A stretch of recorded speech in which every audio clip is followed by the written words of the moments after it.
Ano? Bakit? Di ba sinabi ko sa'yo, manmanan mo lang siya? Pare, ilang araw ko na sinusundan pero wala naman ako napapala eh. Kagaya ngayon, andun sa presinto. Tingin ko dinadalaw na naman ng ina niya. Kahit na. Gusto ko lang makasigurado. Kaya balikan mo siya, please, okay? Please understand. Kahit anong mangyari, manmanan mo lang siya. Huwag na huwag mo siya tatantanan, okay? Konting panahon na lang pala. Mayaman na tayo ulit. Habang ang mga Montemayor, they'll soon be bankrupt. Wala silang kamalay-malay. Ang mga tanga, they have no idea what's gonna happen later. Tingin ko talagang walang kinalaman si Sofia sa pagkawala ng anak ng Elisa na yun. Sasayang lang ako ng oras ko dun eh. Alam mo, wag na tayong mag-aksaya ng panahon sa babaeng yun. Dahil tingin ko, iba talaga ang dumukot kay Nina. Kahit anong mangyari, kailangan mo lang subaybayan si Sofia. Understood? Sige na, dahil pa akong gagawin. Ano na nga bang plano kayo niya? How exactly do you plan to get rid of her? Ako lang para sa kanya. Yan lang. Pero siguraduhin mo lang hindi ka papalpak. Sophia, this is your last chance. Ito na ang huling pagkakataon para makaganti. Hello? Michael? Yeah. Hello? Lola, pwede mo ba kay Elisa? Elisa? Naku kanina pa umalis. Oo. Hindi. Well, dala na niya ang pera. Magkikita na sila nung kidnappers para ibigay na yung ransom money. Ano siya napunta? Tumawag na mo ba yung mga kidnappers? Lola, bakit yung siya pinayagan magpunta mag-isa doon? Mapipigilan ko ba si Elisa? Gusto niyang iligtas yung anak niya? Ano ka ba naman, Michael?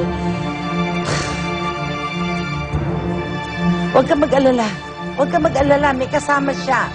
O si Luis. Si Luis? Bakit mo ba siya nagtatulong? Saan mo ba nila yung mga kidnappers? Ay naku, para ano pa, no? Para ano? Para mapahamak sila dahil kasama mo yung mga pulis? Ellie, sa 300 milyong pisong ransom na hiningi ni Sofia dun sa mga Montemayor, magkano mapunta sa atin doon? Basta ang usapan namin ni Sofia, 5 milyon ang ipaparti sa atin. Ibig mong sabihin, 295 milyon ang mapupunta sa kanya. Tayong nagpakahirap, konti lang ang makukuha natin.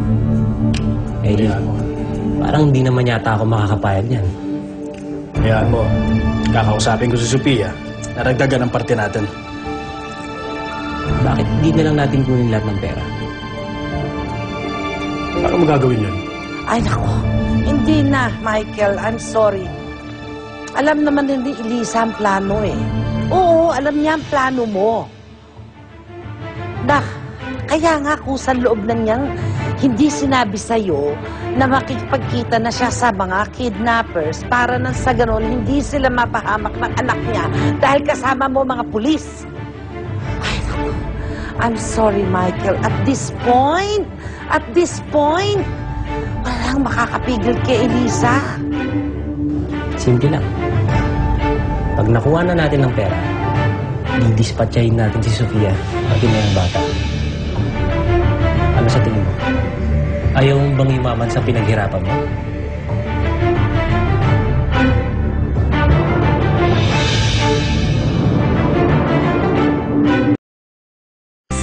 Bakit ba hindi ka na kilala?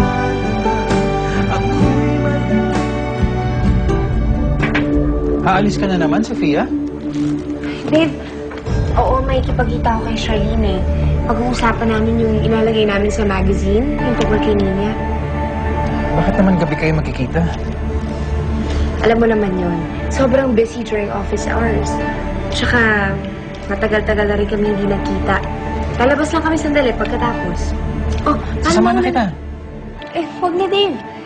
Kasi puro babae yun, mali-left out ka lang. I'll be back. Okay? Balik ako kagad. Bye-bye. Una na ako. Bye.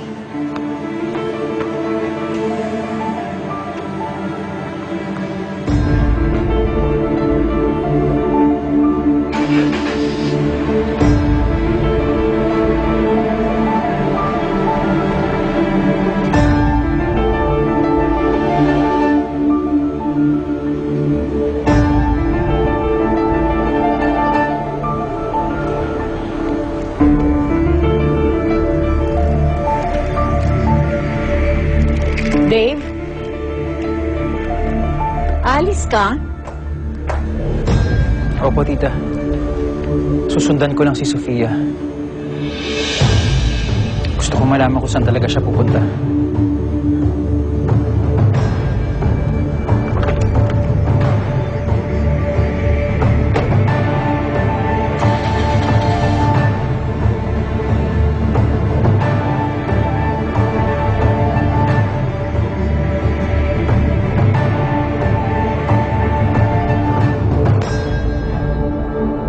Umalis ka na dito. Huwag ka na makialam. Mapipilitan ako sabihin kay na Elisa na ikaw ang nagpa-kidnap kay Ninya.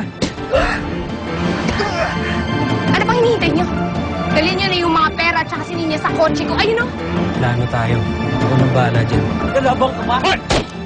Sino kasapat mo? Ha? Sino punta sa'yo? Sino?